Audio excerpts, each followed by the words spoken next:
Hello, good morning, and welcome to another episode of What Do We Do Now? A conversation about the live event industry. Today, I have a co-host. Say hello, Tony. Hello, Dave. Hello, everybody. How are you doing? Thank you for joining me.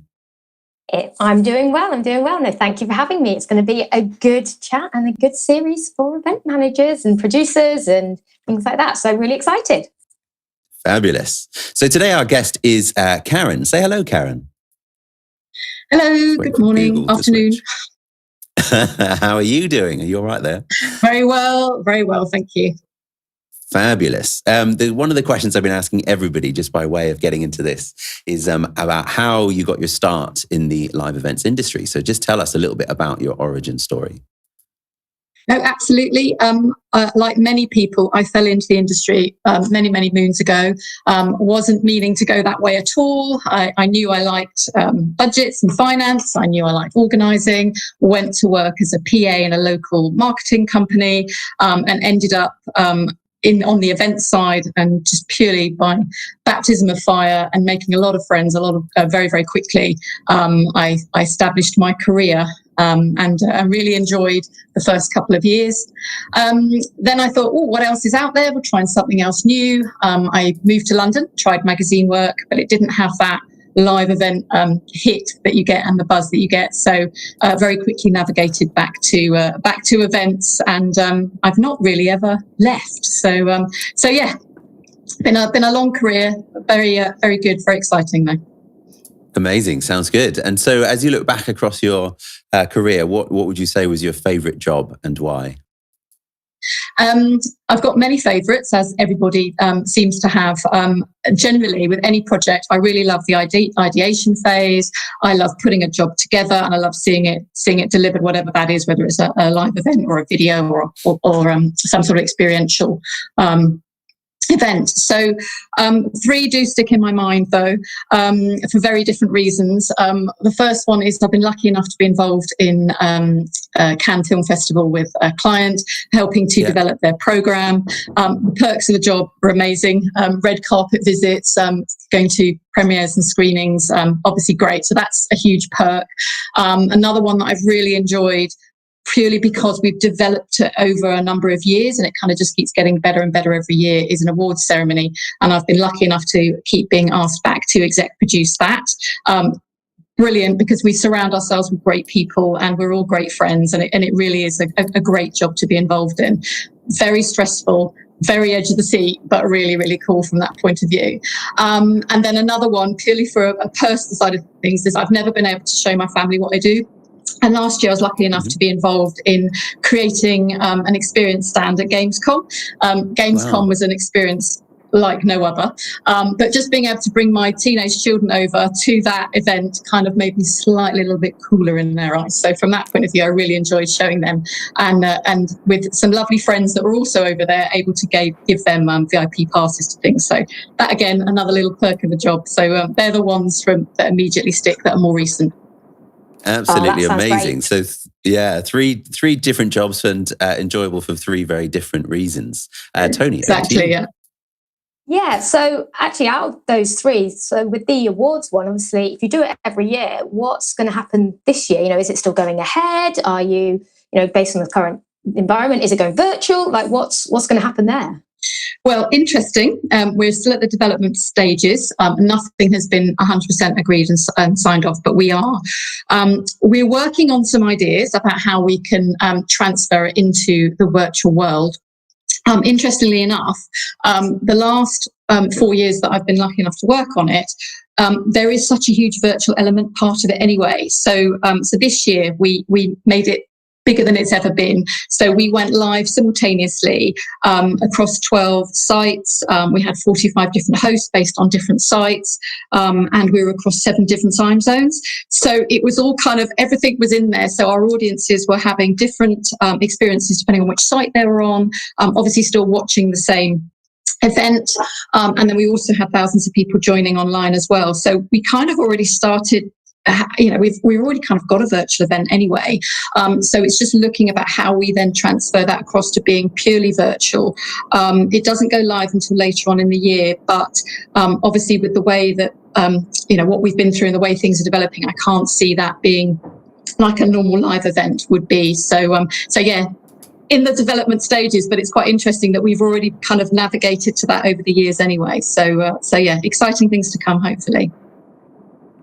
Okay, and what kind of like working practices have you had to sort of adopt? So you're already sort of, as you said, you're in the development stage, but how are you, getting into that sort of virtual world and virtual practices to be able to create things?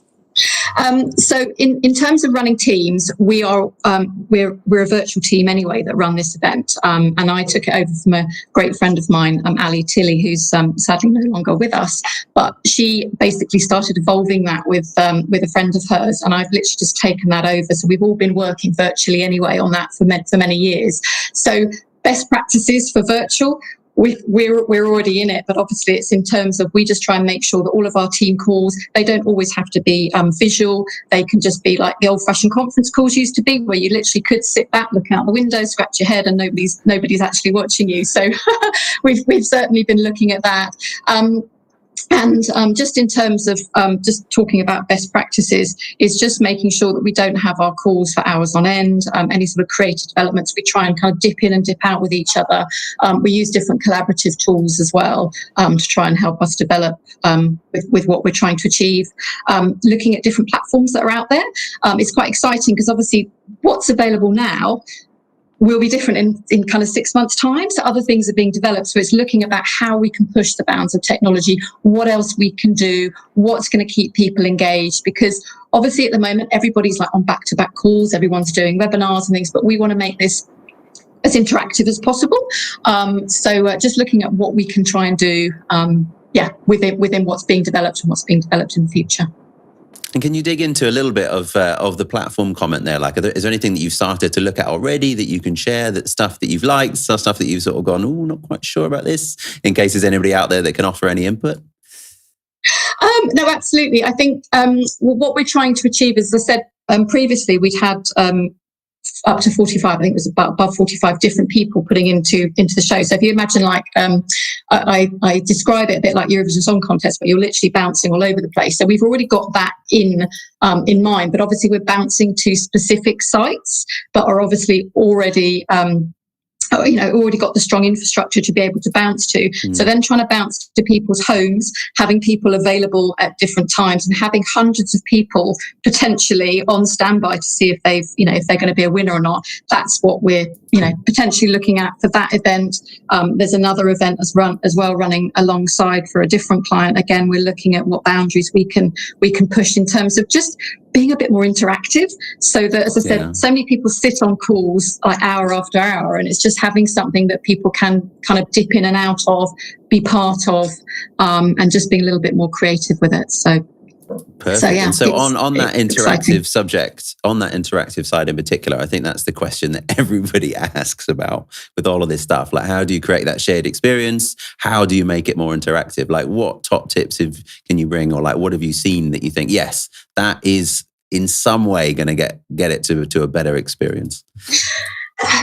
Do you know what? If I could be really honest, I've set up a kind of like a steering committee of some brilliant talent that I already work with to try and develop what we think we would like to see.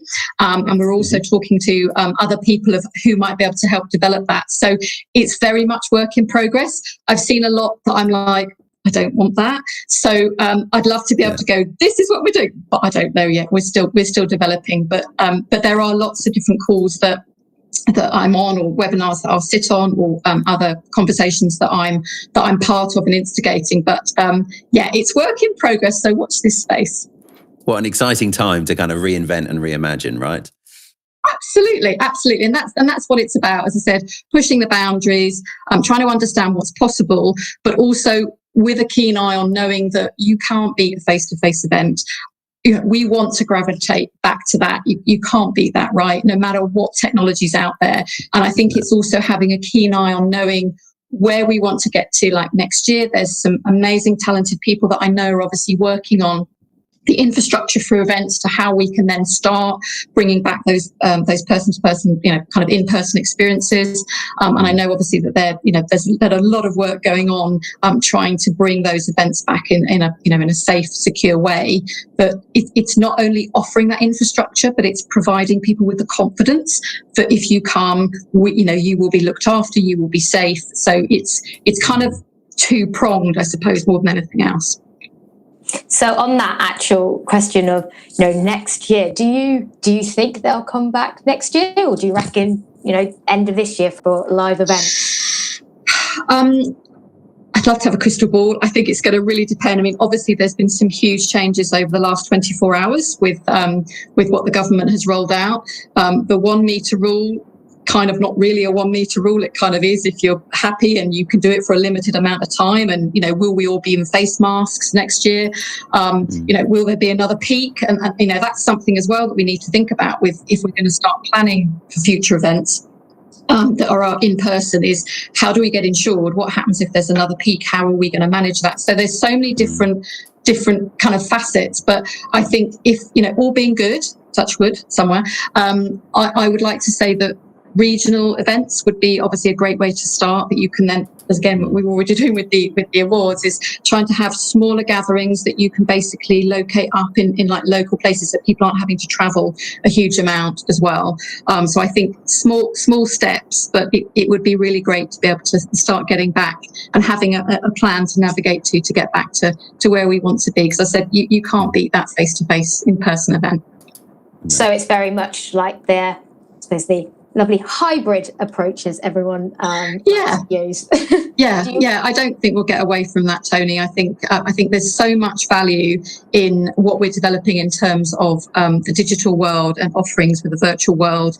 And why not integrate the two? It sounds to me like a great idea. And again, there's so many exciting things that are being developed out there. But yeah, I think it will be a new experience for people, but I think it will be a good new. Okay. And out of interest, obviously we've been in lockdown for a number of weeks, but is there anything you haven't done during this time, or that in general in your career that you've sort of always wanted to do, or just in a general sort of from a future perspective? We're all thinking ahead to what's going to happen next. So is there anything that you're like, I really do that? Yes.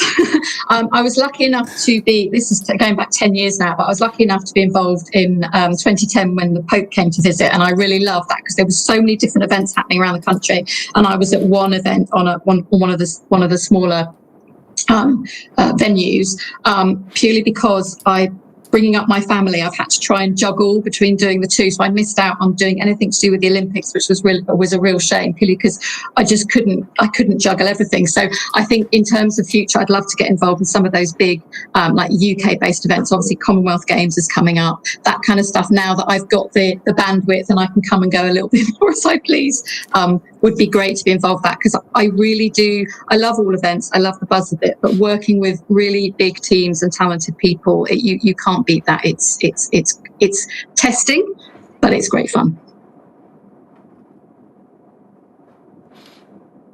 Amazing. I'll take the next question. Sorry, Tony and I just starting to work out our rhythm. Go on, Tony, go on.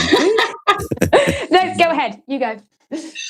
Okay, cool. I was just going to kind of bring us down to land with one of my classic questions again, which is, what is the best piece of work advice that you've ever been given? Or have you got like a mantra or something that you live by, or something that you want to share by way of encouragement with the live events industry?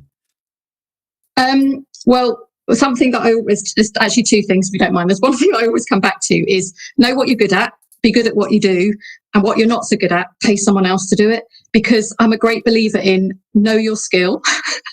And as I said, there's so many talented people out there. There's so many great friends of mine that are in the industry that I've developed over the last many, many, many years. And just bring in the right people for the right job, and don't try and do everything. It's something that I absolutely live by. And another thing that I heard actually a while ago is, I've always known the concept of, obviously we've got 2 ears and 1 mouth, so obviously to do a lot more listening. Ironic, obviously, because I'm talking a lot. But it's about, but it's for me, it's about when you speak, you're just repeating what you know, but when you listen, you're learning new things. And I try and bring that into everyday life. It's just to stop and listen to other people, not just about work, but about how people are feeling, particularly in this climate as well. Just making sure that people are okay. It's okay to not be okay, and just to listen to other people. Amazing. That's really, really good advice, I think. Really, really good insight there. We'd love to hear from other people across the industry. We're doing this series on focusing on event managers for the next few weeks. And thank you to Tony for arranging a lot of that. But please do get in touch if you'd like to get involved in one of these conversations going forward. But thank you very much, Karen. I really appreciate you joining us for this conversation. And bye-bye for now. Thank you both. Bye-bye. Thanks a lot. Bye-bye. And thank you, Tony. Looking forward to tomorrow's one. Take care. Bye, Tony. Bye. Bye.